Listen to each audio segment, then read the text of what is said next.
incredibly worrying. And I think what it really shows is that in the 4 years since we saw new grooming offences come onto the charge sheet, the scale and complexity of online sexual abuse against children has continued to increase. And as those figures have continued to increase, then, it's the same old story that we're not seeing the tech giants do enough. When we dig into these figures in a bit more detail, what we can see that's particularly concerning is Instagram, and both the number of offences and the proportion of overall offences that are taking place on Instagram has continued to surge during the last 4 years, which really underlines that on the Facebook service, which is used most frequently by children, there's a really significant problem that Facebook are really failing to get to grips with.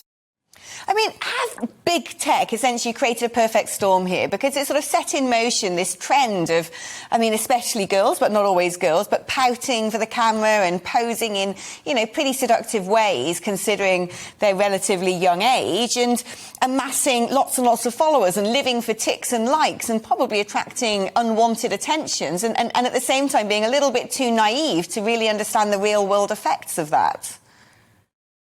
Well, the one thing that we can't forget here is that when children are using social networks like an Instagram, like a Facebook, they are children and they are inherently vulnerable as a consequence of that.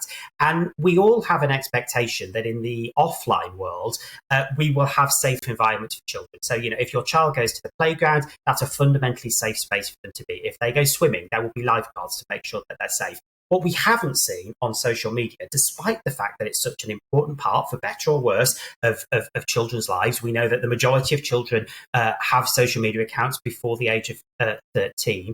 We haven't seen an attempt to make sure that this is a fundamentally safe space. And where you're talking there about things like likes, design choices that are designed to try and nudge children into posting certain types of content or to spend longer on the site, they are driven by commercial motivations. They are not driven by a primary consideration about if we're doing design choice A or B or C, is that in the best interest of the child? And that's why we need to see the government step in with a really ambitious online safety bill, because unfortunately we've seen time and again that the best that we can hope for from the tech companies themselves is piecemeal action after the event in response to personal tragedies. And that simply isn't good enough when we're talking about children's safety and well-being.